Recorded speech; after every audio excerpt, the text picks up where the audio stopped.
আপনারা যারা অভিভাবক, যারা দায়িত্বশীল আছেন, আপনার সন্তান কোন নেতার পিছনে যায়? আপনার সন্তান কি ওই নেতার পিছনে যায় যেই নেতা এই কনকনে শীতের মধ্যে ঘরে ঘরে গিয়ে আজানের আগ থেকে ডেকে ডেকে মসজিদের দিকে দেখে নামাজের জন্য তাগিদ দেয়? ওই নেতার পিছনে যায়? নাকি যেই নেতা সারা বছর যুগ যুগ ধরে মানুষের হক খেয়েছে, মেরে খেয়েছে, মানুষদেরকে জুলুম করেছে, মানুষদেরকে আত্মসাৎ করেছে, মানুষের জায়গা জমি দখল করেছে, সেই নেতার পিছনে যায়? এটা দেখার দায়িত্ব আছে না আপনাদের? এটা একেবারে বাস্তব কথা বলছি আমি, কাউকে ইন্ডিকেট করি নয়, বাস্তবতা আমাকে বলতে হবে। আমি যেখানে যাই সেখানে, আমি যেখানে জমা পড়াই, নালায়েক অনুপযুক্ত একজন বান্দাকে একটা মসজিদে, একটা বড় মসজিদে নিযুক্ত করেছেন, এয়ারফোর্সের অধীনে একটা মসজিদ। কিন্তু আমি সেখানেও আমার বাকশক্তি, আমার সমস্ত শক্তি একত্রিত করি, যতটুকু সম্ভব এই হক কথাটা বলার জন্য আমি চেষ্টা করি, ভবিষ্যতেও চেষ্টা করবো ইনশাআল্লাহ। আপনাদেরও দায়িত্ব আছে না নাই? দায়িত্ব আছে। শুধু আমার নেতার চরিত্র ফুলের মতো পবিত্র বলে আপনি দুঃখ দিতে পারবেন না। কাল কিয়ামতের ময়দানে ইয়াউমা ইয়াফিরুল মারু মিন আখিহি ওয়া উম্মিহি ওয়া আবিহি ওয়া সাহিবাতিহি ওয়া বানিহি, কেউ কারো হবে না। আপনার ভাই আপনার হবে না, আপনার বাবা আপনার হবে না, আপনার মা আপনার হবে না, আপনার সন্তান সন্ততি আপনার হবে না। যার যার দৌড়াইতে ব্যস্ত থাকবে, ইয়া নফসি ইয়া নফসি। সেই সময়ের মধ্যে একজন সুপারিশ করতে পারবে, সে দেখে বিশ্বনবী মুহাম্মদুর রাসূলুল্লাহ সাল্লাল্লাহু আলাইহি ওয়াসাল্লাম।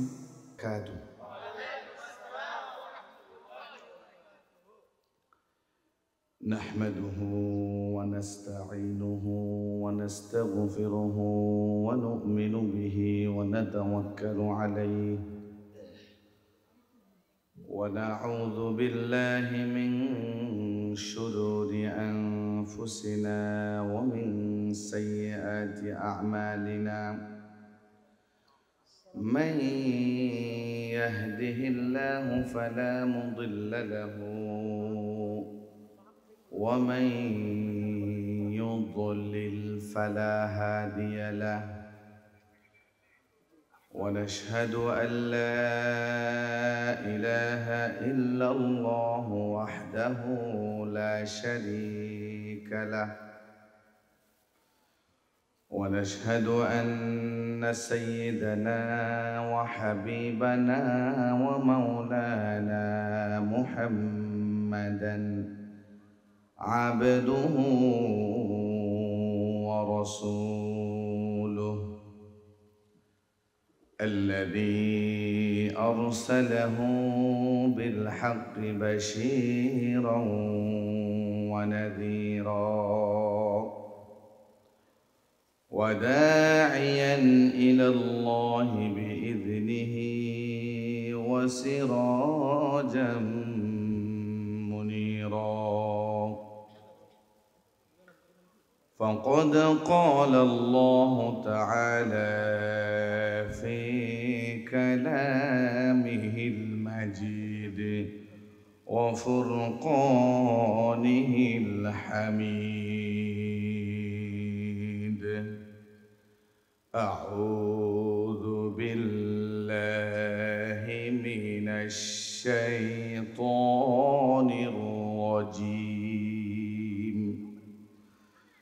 بسم الله الرحمن الرحيم. إن الله وملائكته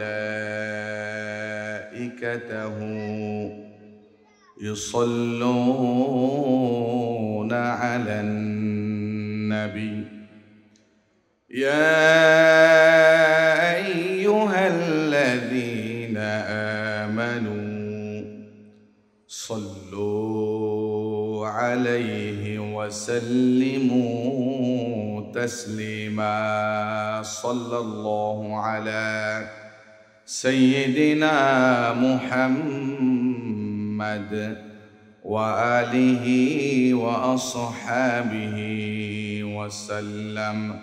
اللهم صل على سيدنا مولانا محمد وعلى آل سيدنا مولانا محمد. درود إبراهيم.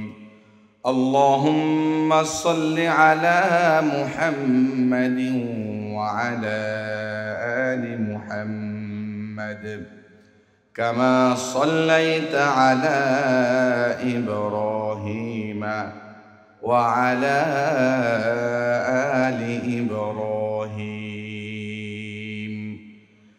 إنك حميد مجيد. اللهم بارك على محمد وعلى آل محمد كما باركت على إبراهيم وعلى آل إبراهيم إنك حميد مجيد. بلغ العلا بكماله كشف الدجى بجماله حسنت جميع خصاله. صلوا عليه وآله. إني الطياريح الصبا يوما إلى أرض الحرم بلغ سلامي روضة فيها النبي المحترم. بلغ العلا بكماله كشف الدجى بجماله حسنت جميع خصاله. صلوا عليه وآله. قال الله تعالى في كلامه المجيد وفرقانه الحميد. أعوذ بالله من الشيطان الرجيم. بسم الله الرحمن الرحيم.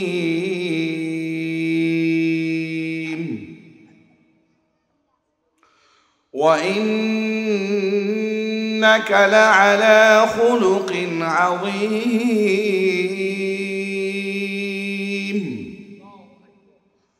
وقال تعالى في كلامه المجيد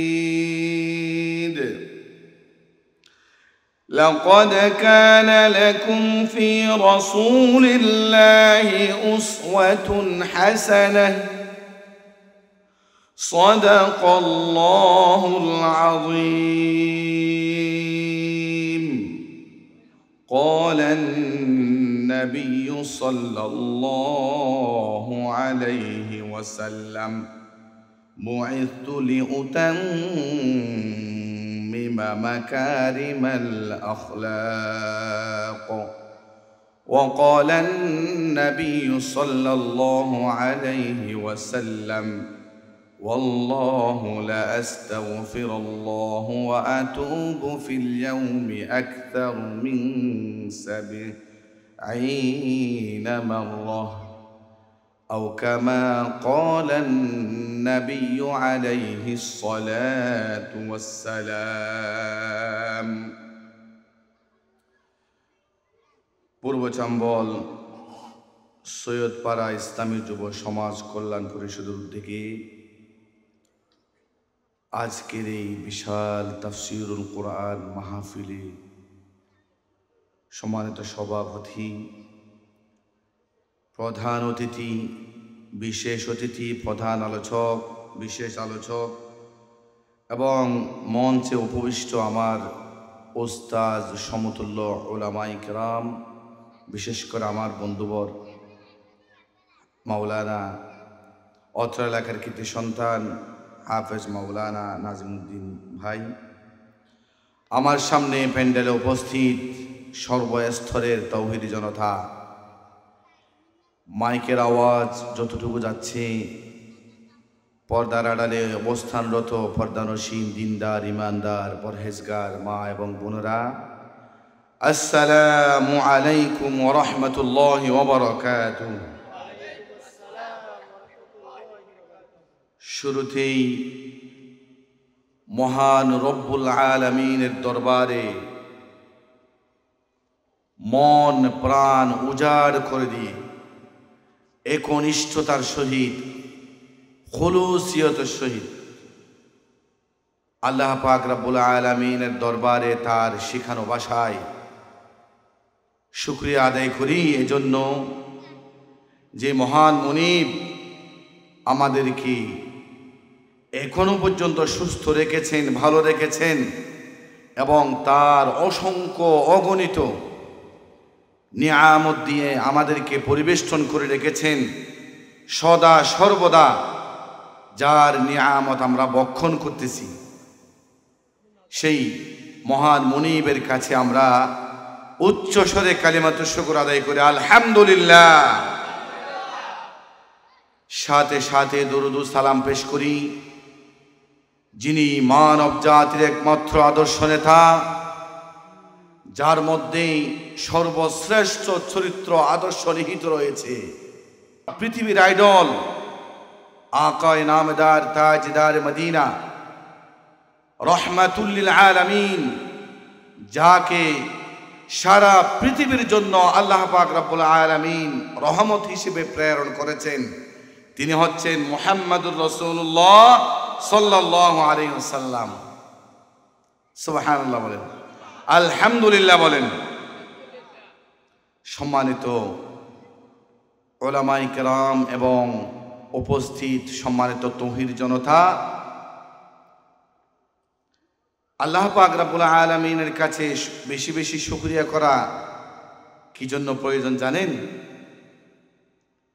প্রয়োজন এই জন্য, মাহফিল হচ্ছে আজকে বছরে এই এলাকার মধ্যে, এই জায়গার মধ্যে একদিন। কয়দিন? প্রতিদিন তো মাহফিল হয় না, এমনি মোটামুটি আলোচনা হয় প্রতিটি মসজিদের মধ্যে শুক্রবারে, জুমাবারে। এই জুমার আলোচনা এবং এলাকায় এলাকায়, সমাজে সমাজে এই যে দিন মাহফিল, কোরআনের মাহফিল, এগুলি আমাদের জন্য কি রহমত, এগুলি আমাদের জন্য অফার। বিভিন্ন কোম্পানি অফার দেয় না? এই আমাদের জন্য এই দিনই তাফসীরুল কোরআন মাহফিল, এগুলি আমাদের জন্য অফার। এই অফার যদি যথাসময় আমরা যদি বুক করতে না পারি, ধরে নিতে না পারি, কিনে নিতে না পারি, তাহলে আমরা কি যাইম বই গাছ খাই যাইম বই, গেম খাই ফেলিম। আর বাসা আয় এলাকার কত আমরা এলাকা, আমরা বেগ কোনো চিনি আই আর বাড়ি এন দি শফি হুজুরের মসজিদের, আর মসজিদ ইয়ান শফি হুজুরের মসজিদের পাশে মেম্বার রশিদের ভাইফুল জব্বার, আব্দুল জব্বার, মরহুম আব্দুল জব্বারের ফুয়া আবুল হাশেম, মুন্না এবং আবু তৈয়বদের ভাই আর কি। হয়তো অনেকে নসিনা না আরে, কারণ দীর্ঘদিন যাবৎ পতাঙ্গাতে থাকি, সেজন্য সবার সাথে ইদানিং প্রায় 20 বছর আমি পতাঙ্গাতেই, দেখা সাক্ষাৎ হয় না, এজন্য হয়তো অনেকে চিনা চিনা লাগতেছে, এরকম বলতেছেন। আমি আপনাদের এলাকার সন্তান, আলহামদুলিল্লাহ বলেন। ওইদিকে বিজয়নগরে, পতাঙ্গা বিজয়নগরে একটা প্রাইভেট মাদ্রাসা নিয়ে আছি, আমি নিজে পরিচালনা করেছি, আমি নিজেই প্রতিষ্ঠাতা। আলহামদুলিল্লাহ এই মাদ্রাসা দীর্ঘ 7 বছর যাবৎ পরিচালনা করে আসতেছি এবং দীর্ঘদিন এদিকে গুণাগুণি ইলশা, মধ্যম ইলশা একটা মসজিদের জুমার দায়িত্বে ছিলাম। এখন বর্তমানে পতাঙ্গা গার্ড রুম এয়ারফোর্সের একটি মসজিদে আল্লাহ পাক রব্বুল আলামিন আমাকে জুমার দায়িত্ব পালন করার জন্য সুযোগ দিয়েছেন। সেজন্য আবার বলে আলহামদুলিল্লাহ। কথায় ছিলাম যে আমাদের জন্য এই মাহফিল এগুলি হচ্ছে রহমত। এখন বর্তমানে কোরআন হাদিসের মাহফিল, কোরআন হাদিসের কথাবার্তা চলছে এই এলাকার মধ্যে, এই মাহফিলের মধ্যে। কিন্তু আল্লাহ পাক রব্বুল আলামিন এই মাহফিলের চতুর্দিকে হাজার হাজার ফেরেশতা নিযুক্ত করেছেন আমাদেরকে পরিবেষ্টন করে রাখার জন্য। সুবহানাল্লাহ বলেন। তাহলে রহমত না? এখানে কোরআনের কথা হবে, হাদিসের কথা হবে, শরিয়ার কথা হবে, হুকুম আহকাম বিধিবিধানের কথা হবে। এই কথাগুলি আমাদেরকে মনোযোগ সহকারে ধৈর্য ধরে আমাদেরকে মাহফিলের প্যান্ডেলে বসতে হবে, আলোচনা শুনতে হবে। এটি আমাদের ঈমানি দায়িত্ব, মাহফিলের সৌন্দর্য রক্ষা করা। ঠিক কিনা বলেন ভাই? আর যারা এই নূরানি মাহফিল, কোরআনের মাহফিল, হাদিসের মাহফিল, মাহফিলের মধ্যে যারা এখনো পর্যন্ত এসে পৌঁছতে পারলেন না, তারা হতভাগা। আল্লাহ পাক রব্বুল আলামিন যারা এখনো মাহফিলের প্যান্ডেলে আসেন নাই, তাদেরকে আল্লাহ তাআলা হেদায়েত দান করুক। যথাসময় মাহফিলের মধ্যে এসে এই মাহফিলের সৌন্দর্য রক্ষা করার জন্য তৌফিক দান করুন। সবাই বলেন আমিন। আরেকটি গুরুত্বপূর্ণ কথা আলোচনা শুরু করার আগে, আরেকটি গুরুত্বপূর্ণ কথা হচ্ছে সেই যে প্রায় 17 বছর যাবত পুরো বাংলাদেশের মধ্যে, শুধু এই এলাকায় নয়, পুরো বাংলাদেশের মধ্যে এরকম দ্বীনের মাহফিল, তাফসীরুল কোরআন মাহফিল, সিরাতুন নবী সাল্লাল্লাহু আলাইহি ওয়াসাল্লাম মাহফিলগুলি যথা সময় এই মাহফিলগুলো হতে পারে নাই। কিন্তু আল্লাহর রহমতে কোনো না কোনোভাবে এই তৌহিদি জনতার চাহিদা, তৌহিদি জনতার আশা আকাঙ্ক্ষা প্রত্যাশা আল্লাহ তাআলা পূরণ করে দিয়েছেন। এখানে যেখানে সেখানে বিলে বলেন, মাঠে বলেন, ঘরে বলেন, মসজিদে বলেন, দ্বীনের কথা, হকের কথা এবং কোরআনের কথা, এই শরীয়তের হুকুম আহকাম বিধিবিধানের হক কথাগুলি আলেম ওলামাদেরকে বলার জন্য আল্লাহ পাক রব্বুল আলামিন সুযোগ করে দিয়েছেন। সুবহানাল্লাহ বলেন।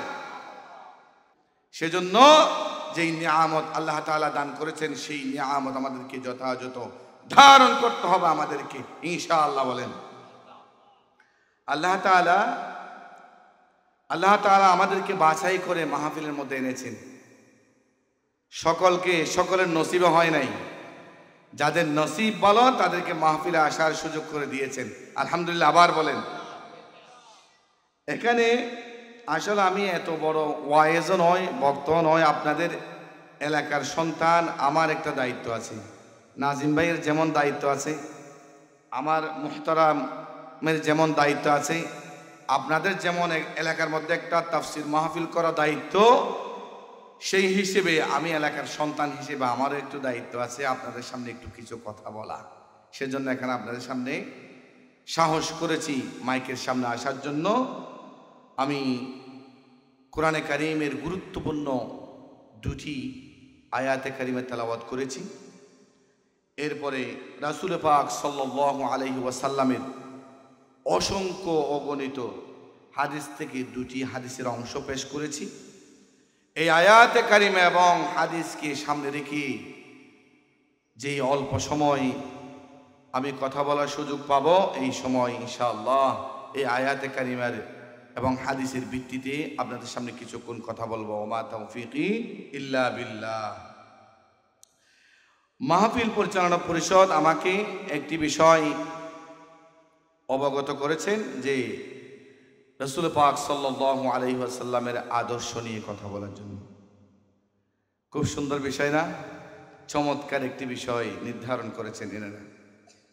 এই বিষয়ে রাসূল পাক সাল্লাল্লাহু আলাইহি ওয়াসাল্লামের এই আদর্শ, সুন্নাহ, চরিত্র নিয়ে কিছুক্ষণ কথা বলবো ইনশাআল্লাহ। তাহলে রাসূল পাক সাল্লাল্লাহু আলাইহি ওয়াসাল্লামের আদর্শ এটা কি বাংলা শব্দ না? বাংলা শব্দ। আদর্শের আরবি কি? আখলাক।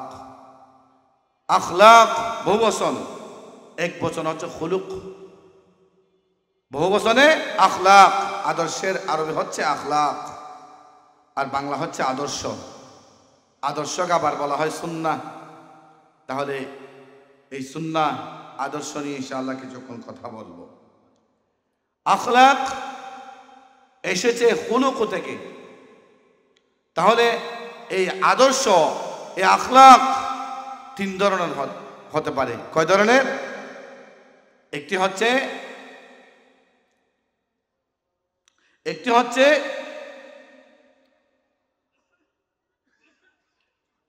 খুলুক হাসান। একটি কি? মনে রাখবেন, এই পয়েন্টগুলি একটু মনে রাখবেন। তিন ধরনের আখলাক। কয় ধরনের? তিন ধরনের মধ্যে প্রথম নম্বর হচ্ছে খুলুকে হাসান, দুই নম্বর হচ্ছে খুলুকে করিম। দুই নম্বর কি? একটু মুখস্থ করে ফেলেন এগুলি। দুই নম্বর কি? খুলুকে করিম। তিন নম্বর হচ্ছে খুলুক আযীম। খুলুকে আযীম। এই তিন ধরনের এই আদর্শ, এই তিন ধরনের আদর্শ থাকতে পারে। এক নম্বর আদর্শ খুলুক হাসান। এটার অর্থ হচ্ছে, যেমন আমাদের সমাজের মধ্যে অনেক বাকবিতণ্ডা অথবা কথা বাড়াবাড়ি হয়, মনোমালিন্য হয়। যেমন আপনি আমাকে ধমক দিয়েছেন, হুমকি দিয়েছেন, আমিও আপনাকে হুমকি দিলাম। এটাকে কি বলে? খুলুকে হাসান। কিন্তু বিশ্বনবীর মধ্যে এটা ছিল না। আপনি আমাকে হুমকি দিয়েছেন, আপনি আমাকে ধমক দিয়েছেন, আমি আপনাকে ধমক দিয়েছি, কিন্তু আমাদের এখানে, আমাদের এলাকাতে কিন্তু কাউকে ছাড়াছাড়ি হয় না। আপনি আমাকে হুমকি দিলে আমি গিয়ে আপনাকে থাপ্পড় লাগাই দেব।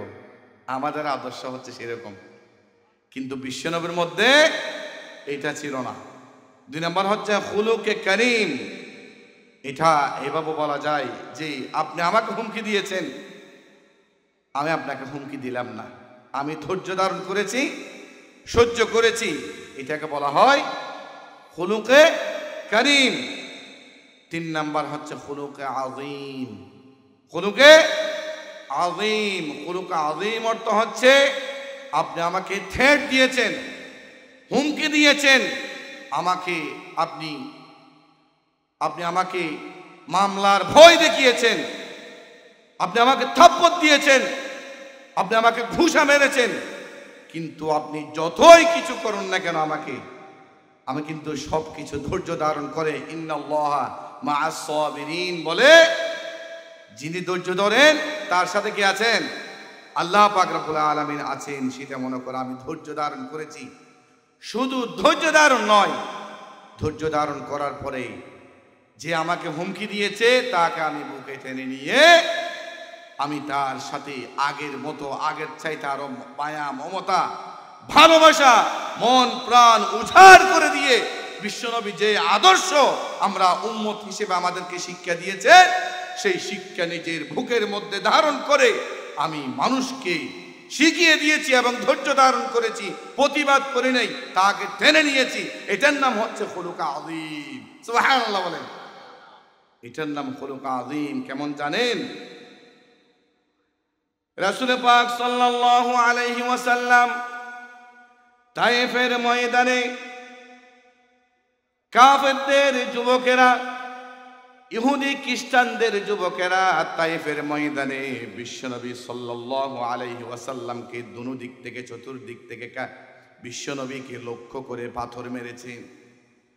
বিশ্বনবীকে পাথর মারতে মারতে রক্তাক্ত করেছে। বিশ্বনবী ওই পাথরের আঘাতকে দেখেতে বিশ্বনবী রক্তাক্ত হয়ে মাটির মধ্যে লুটিয়ে পড়েছে। মাটির মধ্যে লুটিয়ে পড়েছে, রক্তাক্ত হয়েছে। আবার জোর করে বিশ্বনবীকে কাফেরদের যুবকেরা আবার টেনে হিসেবে হাঁটিয়েছেন, আবার সামনে আগিয়েছেন। আবার বিশ্বনবী পাথরের আঘাত খেতে খেতে আবার পড়ে গিয়েছেন। আবার জোর করে কাফেরদের যুবকেরা বিশ্বনবীকে আবার টেনে হিসড়ে আবার হাজিয়েছেন। এরকম করতে করতে একে একে 3 বার বিশ্বনবী মাটির সাথে লুটিয়ে পড়েছে। আল্লাহু আকবার বলেন। বিশ্বনবীকে এভাবে মারধর করার পরেও, নির্যাতন করার পরেও বিশ্বনবী কিন্তু তাদের সাথে প্রতিবাদ করেন নাই। বিশ্বনবীকে মারতে মারতে, এমন নির্যাতন জুলুম করতে করতে বিশ্বনবী মাটির মধ্যে লুটিয়ে পড়েছেন, রক্তাক্ত হয়ে গিয়েছে। এমত অবস্থায় আল্লাহর ফেরেশতারা সহ্য না করে, বিশ্বনবীর প্রতি এত জুলুম অত্যাচার সহ্য না করে, ফেরেশতারা আকাশ থেকে নেমে বিশ্বনবীর কাছে অনুমতি চাইলেন, ইয়া রাসূলুল্লাহ, ইয়া হাবিবাল্লাহ, আপনার কষ্ট, আপনার জুলুম নির্যাতন, এত নির্মম অবস্থা আমরা সহ্য করতে পারছি না, আমাদেরকে অনুমতি দেন, আমাদেরকে অনুমতি দেন, আমরা ওই কাফেরের 14 গোষ্ঠীদেরকে উহুদের পাহাড় চাপা দিয়া তাদেরকে দুলিশাত করে দিই। ফেরেশতারা যখন এই কথা বলে বিশ্বনবীর কাছে অনুমতি চাইলেন, বিশ্বনবী খুলুক আযীম কাকে বলা হয়? আযীম শব্দটি বিশ্বনবীর চরিত্রের সাথে তুলনা করেছেন, ব্যবহার করেছেন। বিশ্বনবী কোনো প্রতিবাদ করেন নাই, ফেরেশতাদেরকে অনুমতি দেন নাই। অনুমতি না দিয়ে ফেরেশতারা যখন কাফেরদেরকে দুলিশাত করে দেওয়ার জন্য অনুমতি চেয়েছেন, বিশ্বনবী বলেন, না, আল্লাহ পাক রব্বুল আলামিন আমাকে এই দুনিয়ার মধ্যে, পৃথিবীর জমিনের মধ্যে কাফেরদেরকে দুলিশাত করে দেওয়ার জন্য আমাকে পাঠান নাই, আমাকে অনুমতি দেওয়ার জন্য পাঠান নাই। যদি এখন তোমাদেরকে, ফেরেশতাদেরকে মেরে ফেলার জন্য, দুলিশাত করে দেওয়ার জন্য যদি আমি অনুমতি দিই, তাহলে কার কাছে পৌঁছাবো কালিমার দাওয়াত? আল্লাহু আকবার। কার কাছে পৌঁছাবো? যদি কাফেরদেরকে দুলিশাত করে দেওয়ার জন্য, এই এলাকা ছাড়া করার জন্য, সমাজ ছাড়া করার জন্য, তায়েফ ছাড়া করার জন্য যদি আমি অনুমতি দিই, তাহলে আমি কার কাছে পৌঁছাবো কালিমার দাওয়াত? এটাকে বলা হয় খুলুক আযীম। খুলুক আযীম, বিশ্বনবীর চরিত্র, আদর্শ, যেই আদর্শ তার উম্মতদেরকে শিখিয়ে দিয়েছেন, ওখান থেকে আমাদেরকে শিক্ষা গ্রহণ করতে হবে। ঠিক কিনা ভাই? এখান থেকে শিক্ষা গ্রহণ করতে হবে। আযীম। আল্লাহ পাক রব্বুল আলামিন বলেন, ওয়া ইন্নাকা লাআলা খুলুকিন আযীম। খুলুকিন আযীম, রাসূল পাক সাল্লাল্লাহু আলাইহি ওয়াসাল্লামের আদর্শের প্রশংসা করে আল্লাহ পাক রব্বুল আলামিন এই আয়াত কারিমা নাজিল করেছেন। আল্লাহ পাক রব্বুল আলামিন বলেন, নিশ্চয় তুমি মহান চরিত্রের অধিকারী। সুবহানাল্লাহ বলেন। রাসূল সাল্লাল্লাহু আলাইহি ওয়াসাল্লাম, নিশ্চয় তুমি মহান চরিত্রের অধিকারী, আযীম, আযীম চরিত্রের অধিকারী। এটা শুধু বিশ্বনবীর চরিত্র, সর্বশ্রেষ্ঠ চরিত্র বোঝানোর জন্য আল্লাহ পাক রব্বুল আলামিন এই কোরআনে কারীমের মধ্যে আযীম শব্দ ব্যবহার করেছেন। সুবহানাল্লাহ বলেন। আল্লাহ পাক রব্বুল আলামিন বলেন, এই পৃথিবী, এই আকাশ জমিন, সারা পৃথিবী, যত আল্লাহ পাক রব্বুল আলামিনের 18,000 মাখলুকাত সৃষ্টি জগৎ, সব কিছু একদিন তস নস হয়ে যাবে, ধ্বংস হয়ে যাবে। কিয়ামত দিবস উপস্থিত হবে। ওই কিয়ামত উপস্থিত হওয়ার জন্য যেই আল্লাহ পাক রব্বুল আলামিন কুন ফায়াকুন বলবেন, কুন ফায়াকুন, এবং যেই ভূমিকম্প দিবেন, যেই ভূমিকম্প কিয়ামতের আগে আল্লাহ পাক রব্বুল আলামিন দিবেন, এই ভূমিকম্প ভয়ঙ্কর ভূমিকম্প। সেই ভূমিকম্পের ক্ষেত্রে আল্লাহ পাক রব্বুল আলামিন আযীম ব্যবহার করেছেন। যেই ঝাঁকুনি দিবে সারা পৃথিবীকে, ঝাঁকুনির মাধ্যমে সারা পৃথিবী প্রকম্পিত হয়ে যাবে। এমন ভয়ঙ্কর এবং ভয়ানক সময়ের কাছে সময়ের জন্য আল্লাহ পাক রব্বুল আলামিন আযীম ব্যবহার করেছেন। আল্লাহু আকবার বলেন। আল্লাহ তাআলা বলেন ইন্না যালজালাতাস সাআতি শাইউন আযীম। আল্লাহু আকবার।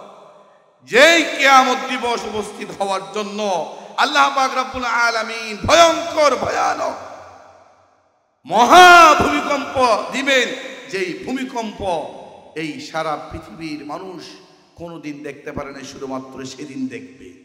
এই ভূমিকম্পকে সাধারণ মনে করা অসম্ভব, অসাধারণ, অসম্ভব, ভয়ঙ্কর ভয়ানক যেই ভূমিকম্প দিবেন, সেই ভূমিকম্পের কাছে ভূমিকম্পকে নিয়ে আল্লাহ পাক রব্বুল আলামিন কি ব্যবহার করেছেন?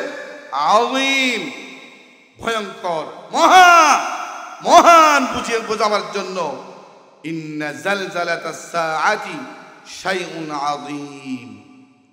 তাহলে বোঝা যায় রাসূল পাক সাল্লাল্লাহু আলাইহি ওয়াসাল্লামের আদর্শ কেমন আদর্শ।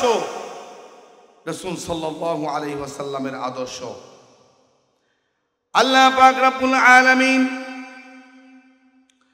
আল্লাহ তাআলা আরো আযীম ব্যবহার করেছেন। আল্লাহ পাক রব্বুল আলামিনের বড়ত্ব, আল্লাহ পাক রব্বুল আলামিনের পরিচয় বোঝাবার জন্য আরো ব্যবহার করেছেন ওয়ালা ইয়াউদুহু হিফযুহুমা ওয়া হুয়াল আলিয়্যুল আযীম। আযীম ব্যবহার করেন নাই? আল্লাহ তাআলার মহত্ব, বড়ত্ব, শ্রেষ্ঠত্ব বোঝাবার ক্ষেত্রেও আল্লাহ পাক রব্বুল আলামিন আযীম ব্যবহার করেছে। যেখানে সেখানে ব্যবহার করেছেন, যেখানে সেখানে আযীম ব্যবহার করেন নাই। ব্যবহার কোথায় কোথায় করেছেন? আল্লাহ তাআলা যেমন শ্রেষ্ঠ, এই পৃথিবীর আকাশ জমিন সারা পৃথিবীর আল্লাহ পাক রব্বুল আলামিন সৃষ্টিকর্তা, পালনকর্তা, মালিক, সেখানে বুঝিয়েছেন, বলেছেন আযীম। আবার যেই কিয়ামত দিবস উপস্থিত হওয়ার জন্য আল্লাহ পাক রব্বুল আলামিনের হুকুমে যেই ঝাঁকুনি দিবেন, ভূমিকম্প দিবেন, সেখানে ভয়ঙ্কর এবং ভয়ানক যেই ভূমিকম্প হবে, সেই ভূমিকম্পের ক্ষেত্রে আল্লাহ পাক রব্বুল আলামিন আযীম ব্যবহার করেছেন। এবং বিশ্বনবীর চরিত্র, বিশ্বনবীর আদর্শ যেমন শ্রেষ্ঠ এবং মহান চরিত্রের অধিকারী, সেখানে ওয়া ইন্নাকা লাআলা খুলুকিন আযীম ব্যবহার করেছেন। সুবহানাল্লাহ বলেন। রাসূল পাক সাল্লাল্লাহু আলাইহি ওয়াসাল্লাম বলেন বুইতু লিউতাম্মিমা মাকারিমাল আখলাক। রাসূল পাক সাল্লাল্লাহু আলাইহি ওয়াসাল্লাম নিজে বলেন, আমি প্রেরিত হয়েছি সর্বোত্তম চরিত্রের পূর্ণতা দানের জন্য। সুবহানাল্লাহ বলেন। রাসূল সাল্লাল্লাহু আলাইহি ওয়াসাল্লাম কিসের জন্য প্রেরিত হয়েছেন? সর্বোত্তম চরিত্র পূর্ণতা দেওয়ার জন্য। তাহলে সর্বোত্তম চরিত্র পূর্ণতা দানের জন্য বিশ্বনবী কি আল্লাহ পাক রব্বুল আলামিন পাঠিয়েছেন? এর আগে বলেন নাই ওয়ামা আরসালনাকা ইল্লা রাহমাতাল লিল আলামিন। আল্লাহ পাক রব্বুল আলামিন সারা পৃথিবীর জন্য কি হিসেবে পাঠিয়েছেন? রহমত হিসেবে পাঠিয়েছেন বিশ্বনবীকে। এবং এখানে বলেছেন বিশ্বনবীর চরিত্র, বিশ্বনবীর মধ্যে সর্বোচ্চ চরিত্র নিহিত রয়েছে। সুবহানাল্লাহ বলেন। সুবহানাল্লাহ বড় করে বলেন একটু, সুবহানাল্লাহ। তাহলে এখন তো আমাদের সমাজের মধ্যে, এলাকার মধ্যে আমি কথাটা আমভাবে বলতেছি, খাস নয়, কাউকে নির্দিষ্ট করি না, আমভাবে আমাদের সমাজে যেটা ঘটে, আমার নেতার চরিত্র ফুলের মতো পবিত্র। এটা কি কাগজের ফুল নাকি অরিজিনাল? এটাও তো কৃত্রিম, এটাও তো কাগজের ফুল। বাগানের যে অরিজিনাল ফুল সেটা কিন্তু আপনারা বলেন না। নিজেরা একটু যাচাই করেন, আমার নেতার চরিত্র ফুলের মতো পবিত্র, আমার প্রতিনিধির চরিত্র ফুলের মতো পবিত্র, এটা কিন্তু আপনারা মিথ্যা বলেন। পবিত্র ফুলের মতো পবিত্র এটা সাধারণ মানুষের সাথে কিন্তু ব্যবহার হবে না। যে সারা মাস বছর ঈদের নামাজ পর্যন্ত পড়তে মসজিদে যায় না, তার চরিত্র ফুলের মতো পবিত্র? বলেন, তার চরিত্র ফুলের মতো পবিত্র হয়? যে এমন কোন জায়গা নাই সে হাত দেয় নাই, আমার নেতার চরিত্র ফুলের মতো পবিত্র, মিথ্যা না? এমন কোন বাগান নাই হাত দেয় নাই, দখল করে নাই, আমার নেতার চরিত্র ফুলের মতো পবিত্র কি হতে পারে? এমন কোন আয়ের উৎস নাই যে আয়ের উৎসের মধ্যে বাম হাত ঢুকায় নাই, আমার নেতার চরিত্র ফুলের মতো পবিত্র। এটা কি হতে পারে? বড় করে বলেন, এটা কেমনে হয়? এটা কেমনে হয়? মুষ্টিমীয় হাতে গোনা আমার নেতা হতে হবে সেরকম যেই নেতার সারা জীবনের রাজনীতি হিসাব করলে 1 টাকার দুর্নীতি দেখাইতে পারে না, তার বিরুদ্ধে বলতে পারেন আমার নেতার চরিত্র ফুলের মতো পবিত্র। ঠিক কিনা বলেন ভাই? এখন আপনি যেখানে সেখানে বসাবেন আমার নেতার চরিত্র গোবরের চাইতে পবিত্র, নাউযুবিল্লাহ। আমার নেতার চরিত্র গোবরের চাইতে পবিত্র, এভাবে বললাম আমি ব্যাপারটা। সামনে থেকে আপনি মুমিন হিসেবে ইমানের দায়িত্ব আছে না? আমি এবং আপনারা সবাইকে বলতেছি কথাটা, আমি কিন্তু মুমিন দাবি করি, আমি মুসলিম পরিবারে জন্মগ্রহণ করেছি। সবচেয়ে আমার বড় পরিচয় কি? সবচেয়ে বড় সাহস কি? মুমিন হিসেবে আমরা মুসলমান পরিবারে জন্মগ্রহণ করেছি। আল্লাহ পাকের কাছে হাজার হাজার লক্ষ লক্ষ কোটি কোটি শুকরিয়া আদায় করে শেষ করতে পারবেন না। ঠিক কিনা ভাই? তাহলে আপনার মুমিন পরিচয় নিয়ে আপনার এত আত্মবিশ্বাস, কাল কিয়ামতের ময়দানে আল্লাহ পাক রাসূল পাক সাল্লাল্লাহু আলাইহি ওয়াসাল্লামের সুপারিশ এবং তার সুপারিশ পাওয়ার জন্য, শাফাআত পাওয়ার জন্য আমরা উট পেতে বসে আছি না? অনেক আশা আকাঙ্ক্ষা প্রত্যাশা, বিশ্বনবী আমাদের জন্য কি করবেন? সুপারিশ করবেন। এখন আপনি যে কোনো নেতার পিছনে ঘুরে ঘুরে দৌড়ে দৌড়ে, যার মধ্যে নামাজের কোনো গুরুত্ব নাই, সামাজিক কোনো কাজের কোনো গুরুত্ব নেই, কোরআনের কোনো গুরুত্ব নেই, তাফসীর মাহফিলের কোনো গুরুত্ব নেই, সিরাত মাহফিলের কোনো গুরুত্ব নেই, হক হালাল চিনার কোনো তার মধ্যে উপায় নেই, সারা জীবন মানুষের হক খেতে খেতে, মানুষের জায়গা জমি দখল করতে করতে সারা জীবন গিয়েছে, তার যদি চরিত্র ফুলের মতো বলেন, রাসূল পাক সাল্লাল্লাহু আলাইহি ওয়াসাল্লামের শাফাআত সুপারিশ কি পাবেন? বুঝে চিন্তে কথা বলবেন। এটা আমার আপনার অনুরোধ।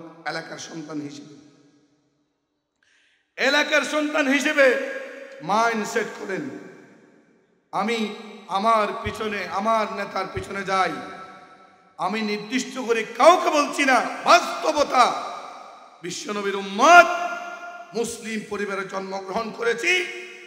রাসূল পাক সাল্লাল্লাহু আলাইহি ওয়াসাল্লামের যেই সময়ের মধ্যে সূর্য একেবারে কানায় কানায় কাছে কাছে চলে আসবে, সূর্যের তাপে আপনার জিহ্বা পর্যন্ত বের হয়ে যাবে, আপনার মগজগুলি গলে গলে পড়বে, এমন অবস্থায়, এমন কঠিন থেকে কঠিন সময়ে বিশ্বনবী একজন শুধু শাফাআত সুপারিশ করতে পারবে। তার উম্মত আমি বিশ্বনবীর চরিত্রের সাথে, আদর্শের সাথে আমি প্রতারণা করছি। ঠিক কিনা বলেন ভাই?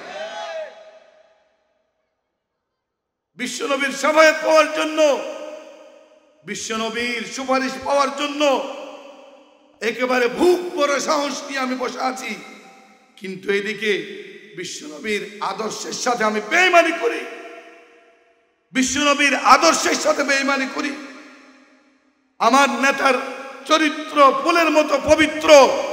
আপনি যার রাজনীতিতে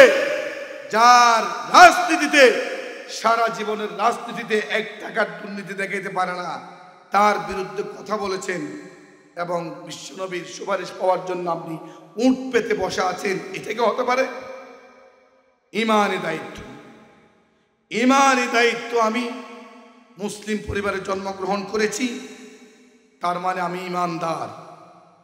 ইমানদার হিসেবে আমার ঈমানি দায়িত্ব কি যে চিন্তা করবেন আমার আদর্শ কি, আমার নেতার আদর্শ কি হতে পারে, আমি কার পিছনে যাব। আপনারা যারা অভিভাবক, যারা দায়িত্বশীল আছেন, আপনার সন্তান কোন নেতার পিছনে যায়? আপনার সন্তান কি ওই নেতার পিছনে যায় যেই নেতা এই কনকনে শীতের মধ্যে ঘরে ঘরে গিয়ে আজানের আগ থেকে ডেকে মসজিদের দিকে দেখে নামাজের জন্য তাগিদ দেয়? ওই নেতার পিছনে যায়?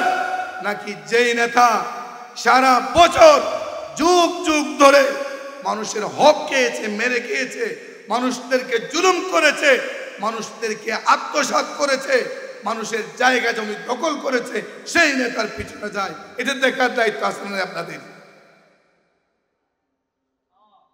এটা একেবারে বাস্তব কথা বলছি আমি, কাউকে ইন্ডিকেট করি নয়, বাস্তবতা আমাকে বলতে হবে।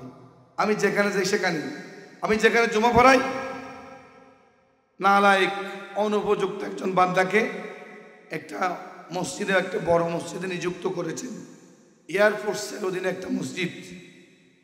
কিন্তু আমি সেখানেও আমার বাকশক্তি, আমার সমস্ত শক্তি একত্রিত করি, যতটুকু সম্ভব এই হক কথাটা বলার জন্য আমি চেষ্টা করি, ভবিষ্যতেও চেষ্টা করবো ইনশাআল্লাহ।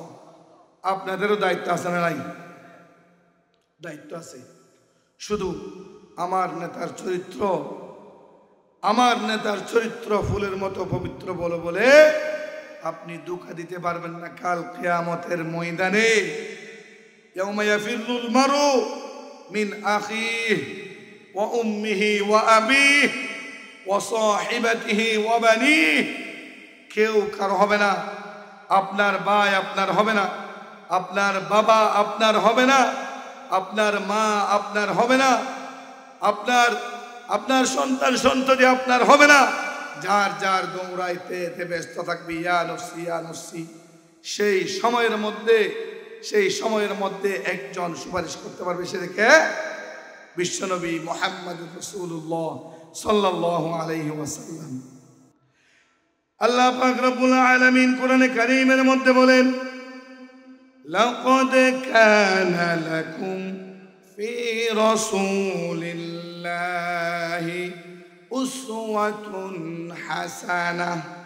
আল্লাহ পাক রব্বুল আলামিন কোরআনে কারীমের মধ্যে বলেন, নিশ্চয় আল্লাহর রাসূলের মধ্যে তোমাদের জন্য সর্বোত্তম চরিত্র নিহিত রয়েছে। সুবহানাল্লাহ। সাউন্ড সিস্টেমে তো গলা টেনে ফেললো, আমার গলা ভেঙে গেছে। যাক, আল্লাহ তাআলা যতটুকু সুযোগ দিয়েছেন। এখানে কি বলেছেন কোরআনে কারীমের মধ্যে? লাকাদ কানা লাকুম ফি রাসূলিল্লাহি উসওয়াতুন হাসানা। কে বলেছেন? আল্লাহ তাআলা বলেন, আল্লাহর রাসূলের মধ্যে রয়েছে তোমাদের জন্য উত্তম আদর্শ। কি আদর্শ? আল্লাহর রাসূলের আদর্শ আমাদেরকে কি করতে হবে? ধারণ করতে হবে। রাসূলের আদর্শ, রাসূলের সুন্নাহ, রাসূলের কর্ম পদ্ধতি কেমন ছিল, মুসলিম হিসেবে, ইমানদার হিসেবে আমাদেরকে কি করতে হবে? ধারণ করতে হবে আমাদেরকে। তাহলে কাল কিয়ামতের ময়দানে রাসূল সাল্লাল্লাহু আলাইহি সাল্লামের কি পাবো? সুপারিশ পাবো ইনশাআল্লাহ। বলে সবাই ইনশাআল্লাহ। এরপরে বলেছেন, বিশ্বনবীকে কি বলা হয়? আলোকবর্তিকা, একটি বাংলা শব্দ। কি শব্দ? অর্থাৎ আলোর মশাল। কি আলোর মশাল চিনেন না? আপনি একটা গাছের মধ্যে উজাল চিনুন না? উজাল ধরা দে, উজাল কেরোসিন দিয়ে উজাল ধরা দেয়, এবার হদা আলোর মশাল। এবারে কি হয়? এটা তো বেশি চিনিবার হতা, আর এটা হাতিয়া দে পারতুন হাতির তো আলোর মশাল উজালিন ধরে বেশি দৌড়ায়। এবার হলো আলোর মশাল। আলো মানি রাসূল সাল্লাল্লাহু আলাইহি সাল্লামের সেই আলো নয়, নূরের আলো। নূরের আলো কিসের আলো? এখানে বলা হয়েছে বিশ্বনবীর আলো। আলোক পত্রিকা বলা হয় বিশ্বনবীকে। যেমন যেমন একটা মোমবাতি অথবা একটা ল্যাম্প, হারিকেন, ল্যাম্পুরি উগ্র মোমবাতি তুন, উগ্র হারিকেন তুন, হাজার হাজার লক্ষ লক্ষ কোটি কোটি যদি আপনি মোমবাতি ধরান অথবা ল্যাম্পু ধরান, ওই জীবের তো ধরা এইবার আগুনকে হমিব নে, এবার আগুন হমিব। ঠিক তদ্রূপ বিশ্বনবীকে আলোক পত্রিকা এবং আলোর মশাল বলা হয়েছে। সুবহানাল্লাহ বলেন, শেষ হবে না। বিশ্বনবীর আদর্শ, বিশ্বনবীর শ্রেষ্ঠত্ব, বিশ্বনবীর মর্যাদা এটা অফুরন্ত এবং খুলুকা আযীম। বিশ্বনবীর আদর্শের ক্ষেত্রে আযীম ব্যবহার করেছেন। সুবহানাল্লাহ বলেন। বিশ্বনবী আদর্শ কেমন ছিল এটা আপনারা, একটা ভালো মানুষ যেমন এলাকার মধ্যে প্রভাবশালী ধনাঢ্য ব্যক্তি, তার ব্যাপারে কে বেশি জানবে? আপনারা বলেন, তার ব্যাপারে কে বেশি জানবে? তার অধীনস্থ ব্যক্তি যারা কাজের মানুষ আছে, আইল্লেফুয়া অথবা গাড়ি চালাতে ড্রাইভার, ধনাঢ্য এবং প্রভাবশালী ব্যক্তির যে কারে ড্রাইভিং করে সে জানবে ওই মানুষটি কেমন। এবং কাজের মেয়ে যারা থাকে তারা জানবে, দারোয়ান জানবে, কাজের লোক জানবে। সামান্য আর এটা যারায়া বিলম্বে হাম্মদে হর লাগেদের হাম্মরে ফুল লাগে বেলা দায়িত্ব দিয়ে যথাসময় নেওয়া যায়, দেরি হয়ে গিয়ে ওই ফুল লাগাতে লাগাতে 11টা-12টা বাজে গিয়ে ওটা তুই সামান্য 1 ঘন্টার হাসিয়ে নিলে পুরা মাদান ফেলা দিলি নাকি ইন লইয়ের মানি যেমন তেমন আচরণ এবং ইচ্ছে মতো কি করে জানে তৈলে বুঝিত ফাইল নাকি না ফাইল অধীনস্থ ব্যক্তি কিন্তু বুঝিত ফাইল সামান্য কি লই রে হরলার পুরো দায়িত্ব লই রে। ঠিক তদ্রূপ অধীনস্থ ব্যক্তি, দারোয়ান, ড্রাইভার এবং যারা কাজের মেয়ে, কাজের লোক, তারা ওই ধনাঢ্য প্রভাবশালী উপরস্থ ব্যক্তিরা সে কি রকম মানুষ তারা জানবে। বিশ্বনবীর খাদেম ছিলেন কে সবচেয়ে বেশি? খাদেমুর রাসূল কাকে বলা হয়? আনাস বিন মালিক রাদিয়াল্লাহু তাআলা আনহু। কি আনাস বিন মালিক বিশ্বনবীর 10 বছর খেদমত করেছেন। সুবহানাল্লাহ বলেন। জলিল কদর সাহাবী, একেবারে ছোটবেলা থেকে যখন বিশ্বনবী যখন মক্কা থেকে মদিনায় হিজরত করেছেন, এটা মদিনার অলিতে গলিতে দিক বিদিকে ছড়িয়ে পড়ল, আনন্দের বন্যা বয়ে গেল। বিশ্বনবী রহমাতুল্লিল আলামিন আমাদের মধ্যে আগমন করবেন, বিশ্বনবী আমাদের মধ্যে আসবেন। এই আনন্দ সবার মুখে মুখে, সবার বুকে বুকে এই আনন্দ শুনে সবাই বিশ্বনবীকে স্বাগত জানার জন্য, বিশ্বনবীকে দেখার জন্য সবাই একেবারে উপড়ে পড়েছে। সবাই যাওয়ার জন্য যখন চতুর্দিকে বিশ্বনবী দেখার জন্য সবাই উদ্বুদ্ধ হলো, উৎসাহিত হলো, আনাস বিন মালিক রাদিয়াল্লাহু তাআলা আনহু তখন ছোট, তার মাও শুনেছে বিশ্বনবী আগমন করবেন। এটা শুনে আনাস বিন মালিকের মা সিদ্ধান্ত নিল আমিও যাব বিশ্বনবীকে দেখার জন্য, রহমাতুল্লিল আলামিনকে দেখার জন্য আমিও যাব। গেল আনাসকে হাতে ধরে, মায়ে ফোয়ারে হাত ধরে নলে জানে বেকো আনাস বিন মালিক রে, আনাসের মা হাতে ধরে ওই বিশ্বনবীর আগমন স্বাগত জানানোর জন্য, বিশ্বনবীকে দেখার জন্য সবার সাথে ওই জায়গায় গিয়েছে। যাওয়ার পরে দেখতে পাচ্ছেন ভিড়, লক্ষ লক্ষ মানুষ বিশ্বনবীকে তলা আল বাদরু আলাইনা, এই কবিতা পড়ে পড়ে বিশ্বনবীকে সবাই স্বাগত জানাচ্ছেন। বিশ্বনবীর সাথে দেখা করা, সাক্ষাৎ করা খুব কষ্ট হবে। মানুষ বীর। আমাদের এলাকার মধ্যে এরকম স্বনামধন্য কোনো প্রভাত ব্যক্তি আসলে মানুষ কি হয়, অথবা রিলিফ দেওয়ার জন্য যদি বলে, মানুষ তো মারাও যায়। ঠিক জাস্ট উপমা দিলাম, কিন্তু বিশ্বনবীর আগমনের সাথে কারোর সাথে তুলনা করা যায় না। জাস্ট বললাম, বিশ্বনবীর আগমনে মানুষ হাহাকার, আনন্দে উদ্বেলিত, মানুষ আত্মহারা, মানুষ বিশ্বনবীকে আগমন জানানোর জন্য, দেখার জন্য লক্ষ লক্ষ মানুষ হাজির হয়েছে। আনাস বিন মালিকের মা আনাসকে এরকম হাতে ধরে ওই জায়গার মধ্যে, স্পটের মধ্যে গিয়েছেন। যাওয়ার পরে দেখতে পাচ্ছেন ঢোকা সম্ভব নয়, তারপরেও কষ্ট করে আনাসের মা আনাসকে সহ নিয়ে বিশ্বনবীর কাছে গেলেন। এখানে গিয়ে দেখতে পাচ্ছেন যে মদিনার কোনো পুরুষ, কোনো নারী বিশ্বনবীর জন্য কোনো হাদিয়া ছাড়া যান নাই। সুবহানাল্লাহ। কোনো না কোনো হাদিয়া প্রত্যেকে হাতে করে কোথায় নিয়ে গেছেন, বিশ্বনবীকে দেওয়ার জন্য দিচ্ছেন। কিন্তু আনাস বিন মালিকের মায়ের হাতের মধ্যে কিছু নাই। আনাস বিন মালিকের মায়ের হাতের মধ্যে তো কিছু নাই, কিছু নাই। বিদায় আনাস বিন মালিকের মা চিন্তা করেছে, আমি তো কিছু দিতে পারছি না, বিশ্বনবীকে হাদিয়া দিতে পারছি না। সেজন্য আনাস বিন মালিকের মা আনাসকে চিন্তা করেছে, আমি আনাসকে বিশ্বনবীকে আজীবনের জন্য আমি কি করে ফেলবো, কুরবানি দিয়ে ফেলবো, হাদিয়া দিয়ে ফেলবো। সুবহানাল্লাহ। আনাস বিন মালিক বিশ্বনবীর কাছে গিয়ে বললেন, ইয়া রাসূলুল্লাহ, ইয়া হাবিবাল্লাহ, আমার তো কোনো কিছু হাদিয়া দেওয়ার নাই। আপনাকে তো এই মদিনার মধ্যে কোনো পুরুষ নারী আপনাকে হাদিয়া দেন না, এরকম কেউ নেই। আমি আপনাকে আমার সন্তান আনাসকে আজীবনের জন্য হাদিয়া দিয়ে দিলাম। সুবহানাল্লাহ বলেন। বিশ্বনবী সানন্দে গ্রহণ করে নিলেন। নেওয়ার পরে সেই থেকে আনাস বিন মালিক বিশ্বনবীর খাদেম হিসেবে 10 বছর যাবৎ বিশ্বনবীর কি ছিলেন, খেদমতে ছিলেন। বিশ্বনবীর কাছে যখন নিয়ে যাচ্ছেন, আনাস একেবারে ছোট।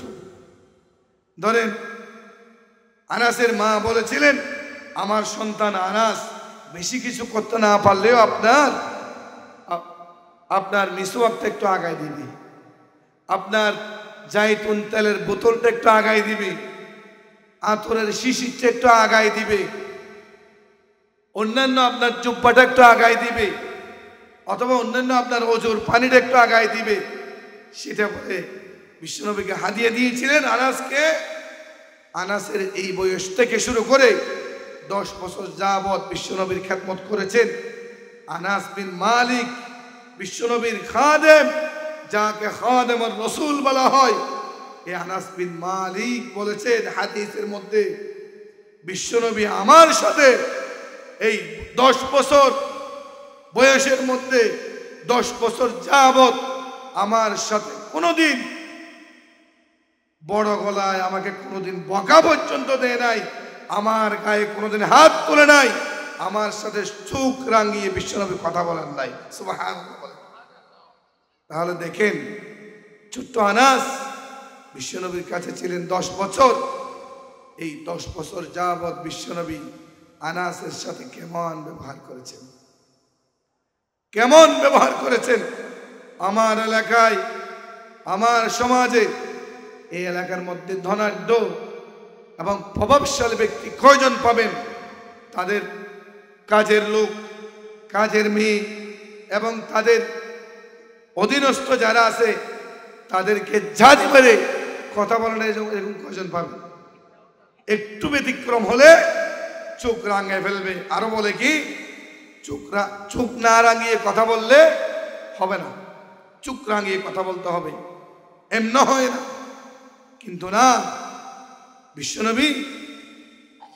বিশ্বনবী আনাস বিন মালিককে একটা কাজের জন্য পাঠিয়েছেন বাহিরে।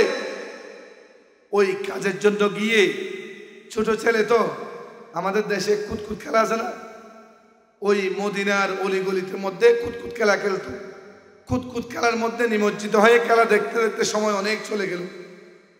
সময় যখন অনেক চলে গেল, বিশ্বনবী চিন্তায় পড়ে গেলেন, কিরে আনাস আসে না কেন, নাকি হারিয়ে গেছে। বিশ্বনবী নিজে বের হয়ে গেলেন খোঁজার জন্য।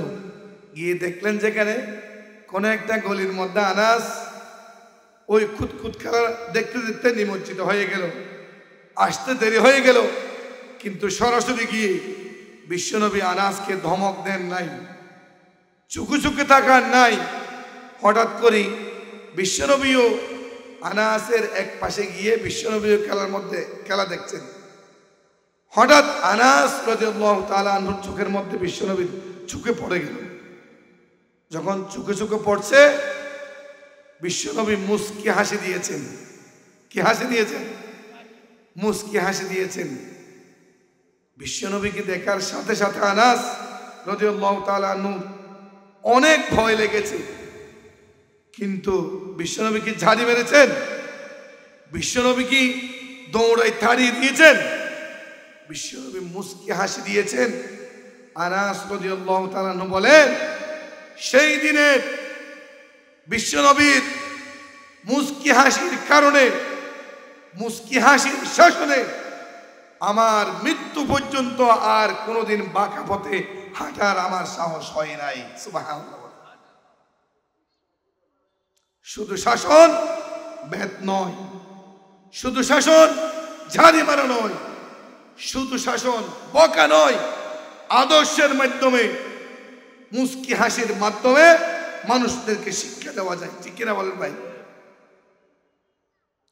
বিশ্বনবীর আদর্শ খুলুক আযীম ওয়া ইন্নাকা লাআলা খুলুকিন আযীম। বিশ্বনবীর আদর্শ কেমন ছিল? মহান চরিত্রের অধিকারী বিশ্বনবী ছিলেন। সুবহানাল্লাহ। শুধু তাই নয়, যায়েদ ইবনে হারেস বিশ্বনবীর পালক পুত্র বলা হয়। নাম শুনেছেন? যায়েদ ইবনে হারেস যখন হারিয়ে গেছেন, কুদরত নামে একজন ব্যক্তি বিশ্বনবীর কাছে তুলে দিলেন। পাওয়ার পরে তখন বিশ্বনবী আনাস রাদিয়াল্লাহু যায়েদ ইবনে হারেসকে লালন পালন করতে লাগলেন। কতদিন পরে যায়েদের বাবা এবং চাচা জানতে পারল যে যায়েদ বিশ্বনবীর কাছে আছেন। বিশ্বনবীর কাছে আসলেন যায়েদ ইবনে হারেসকে নিয়ে আসার জন্য। যাওয়ার পরে বিশ্বনবীকে বললেন, ইয়া রাসূলুল্লাহ, ইয়া হাবিবাল্লাহ, যায়েদ তো হারিয়ে গিয়েছিলেন বহুদিন আগে, আপনার কাছে আছে আমরা জানি, আমাদেরকে যায়েদকে দিয়ে দেন। তো বিশ্বনবী বললেন, আমি যায়েদকে রেখে দেব না। যদি আপনাদেরকে যায়েদ চিনে, যদি চিনে আপনি যে বাবা এবং আপনি যে চাচা, যদি চিনে যায়েদ, তাহলে আমি যায়েদকে রেখে দেব না। তো যায়েদকে বিশ্বনবী বললেন, যায়েদ তুমি তাদেরকে চিনো? যায়েদ বলল, হ্যাঁ আমি চিনি, আমার বাবা আমার চাচা। তো বাবা এবং চাচা বলতে লাগলেন, যায়েদ আমাদের সাথে চলো, তোমার যাবতীয় অধিকার, যা যা পাওয়ার, জায়গা জমি সম্পত্তি যা যা পাওয়ার আছে সব কিছু তোমাকে, তোমার অধিকার তোমাকে আমি বুঝিয়ে দেব। যায়েদ বলে, বাবা চাচা, আমাকে শুধু আমার অধিকার নয়, আমাকে শুধু আমার জায়গায় সম্পত্তির ভাগ নয়, আমাকে পুরা পৃথিবীটাও যদি আমাকে এনে দেওয়া হয়, তারপরেও আমি বিশ্বনবীর কাছে যে আচরণ, যেই ব্যবহার পেয়েছি, যে আদর্শ পেয়েছি, এই আদর্শ, এই আচরণ ছেড়ে আমি কোনোদিনে যাব না। সুবহানাল্লাহ। দেখছেন বিশ্বনবীর আচরণ ব্যবহার? দেখছেন? আমাকে শুধু আমার অধিকার নয়, আমার শুধু জায়গা সম্পত্তির ভাগ নয়, সারা পৃথিবীটাও যদি আমাকে এনে দেওয়া হয়, আমি বিশ্বনবীর এই আদর, দয়া, মায়া, মমতা, এগুলো আমি ছেড়ে যেতে পারি না। সুবহানাল্লাহ বলেন, সবাই বলেন সুবহানাল্লাহ। আমাদের মুহতারাম বিশিষ্ট আলেম দ্বীন, বিশিষ্ট ইসলামী চিন্তাবিদ ডক্টর সাতকানিয়া লোহাগাড়ার কৃতি সন্তান ডক্টর আল্লামা হাফেজ মাওলানা মহিউদ্দিন মাহবুব আমাদের মধ্যে উপস্থিত হয়েছেন। এশার নামাজের পরপরই ইনশাআল্লাহ মুহতারাম আলোচনা শুরু করবেন। আমি এখন থেকে সবার উদ্দেশ্যে সর্বস্তরের তৌহিদি জনতার কাছে এই বার্তা দিতে চাই। মুহতারাম আমাদের মধ্যে উপস্থিত হয়েছেন, আমি যতটুকু শুনেছি আপনারা যে যেখানে আছেন অযথা সময় কাটাচ্ছেন, সকলে এই নিয়ামত আলোচনা নামক নিয়ামত, কোরআন হাদিসের আলোচনা নামক নিয়ামতটি আমাদেরকে গ্রহণ করার জন্য সকলকে আমি আরজ করব, আহ্বান করব, আবদার করব এলাকার সন্তান হিসেবে। আপনারা সকলে জাস্ট এশারের নামাজের পরপর এখানে মাঠের প্যান্ডেলের মধ্যে বসে যাবেন, যাতে মাহফিলের সৌন্দর্য রক্ষা হয় এবং নিজের জন্য ফায়দা হয়। সবাই যে যেখানে আছে সবাই চলে আসুন মাহফিলের প্যান্ডেলে। যাক, বিশ্বনবীর আদর্শের কথা বলছিলাম। বিশ্বনবীর আদর্শের মধ্যে আরেকটি গুরুত্বপূর্ণ আদর্শ, গুরুত্বপূর্ণ বৈশিষ্ট্য হচ্ছে বিশ্বনবীর কি? আল্লাহ পাক রব্বুল আলামিনের কাছে তাওবা করা। কি করা? তাওবা, ইস্তেগফার করা। নবীরা তো মাসুম, বেগুনাহ, নিষ্পাপ, মাসুম। মায়ের পেট থেকে যেমন শিশুরা একেবারে মাসুম হয়ে আসে, নবীরা সেরকম মাসুম কোনো গুনাহ করেন না। বিশ্বনবী নবুয়তের 40 বছর, নবুয়তের আগ পর্যন্ত 40 বছর পর্যন্ত একটি গুনাহ করেন নাই। নবুয়ত প্রাপ্ত হওয়ার পরেও মৃত্যুর আগ পর্যন্ত একটি গুনাহ করেন নাই। সুবহানাল্লাহ বলেন। বিশ্বনবী যদি মাসুম থাকা সত্ত্বেও, রাহমাতুল লিল আলামিন হওয়া সত্ত্বেও, এক রিওয়ায়াতের মধ্যে এসেছে দৈনিক 100 বারের উপর তওবা করতেন। সুবহানাল্লাহ বলেন। আর এক রিওয়ায়াতের মধ্যে এসেছে ওয়াল্লাহু লা আস্তাগফিরুল্লাহ ওয়া আতুবু ফিল ইয়াউমি আকতারু মিন 70 মাররা। 70 বারের উপর তওবা করতেন। সুবহানাল্লাহ বলেন। এটি বিশ্বনবীর আদর্শ। 70 বারের উপর তওবা করতেন। এখন আমরা গুনাহে জর্জরিত, আমরা গুনাহে একেবারে নিজের অবস্থা নিজে জানি। কত বড় পাপিষ্ঠ, কত বড় নালায়েক, কত বড় জুলুমবাজ, কত বড় ফিতনাবাজ, কত বড় পাপিষ্ঠ ব্যক্তি আমরা নিজেরা জানি। আর কেউ জানুক বা না জানুক, নিজের অবস্থা নিজে জানি। তাহলে নবীরা যদি মাসুম থাকা সত্ত্বে 70 বার 100 বারের উপর তওবা করেন, ইস্তেগফার করেন, তাহলে আমরা গুনাহগার, পাপিষ্ঠ বান্দা, পাপিষ্ঠ বান্দা। আমাদের গুনাহ মাফ চাওয়ার প্রয়োজন আছে না নাই? বেশি বেশি তওবা করবেন। অনেকে বলে যে কি জানেন, অনেকে বলে যে কি জানেন, আরে অনেক বয়স হয়ে গিয়েছে, এই বয়সের মধ্যে আর কি নামাজ পড়বো, আর কি তাওবা করব, কোরআন তেলাওয়াত শুদ্ধ করতে পারি নাই, আর কি করব। যাক, দুযুগের আগুন স্বীকার করে নিলাম। দুযুগের আগুন স্বীকার করে নিলাম। এরকম অনেক সাহসী ব্যক্তি সমাজের মধ্যে আছে। দুযুগের আগুন সাহস করে গ্রহণ করে নিয়ে বসে থাকছে। এরকম সাহসী ব্যক্তি আমাদের সমাজের মধ্যে আছে। কেন? কুল ইয়া ইবাদিয়াল্লাযীনা আসরাফু আলা আনফুসিহিম লা তাকনাতু মির রাহমাতিল্লাহ। আল্লাহ তাআলার রহমত থেকে কি নৈরাশ হওয়া যায়? লা তাকনাতু মির রাহমাতিল্লাহ। আমার বয়স হয়ে গিয়েছে, কি হয়েছে? আল্লাহ তাআলা বলেছেন নৈরাশ না হওয়ার জন্য, আমার বয়স যতটুকু হবে হোক, কিন্তু আমি এখন থেকে যদি আল্লাহ পাকের কাছে ক্ষমা প্রার্থনা করি, আল্লাহ আমি পাপিষ্ঠ, আমি বড় জুলুমবাজ, অন্যায় করেছি, জুলুম করেছি, আমি এখন আপনার দরবারে ফিরে এসেছি। আল্লাহ তাআলা গফুরুর রহিম, রহমানুর রহিম, লা তাকনাতু মির রাহমাতিল্লাহ। আল্লাহ তাআলার রহমত থেকে নৈরাশ হবেন না। এখন থেকে শুরু করেন।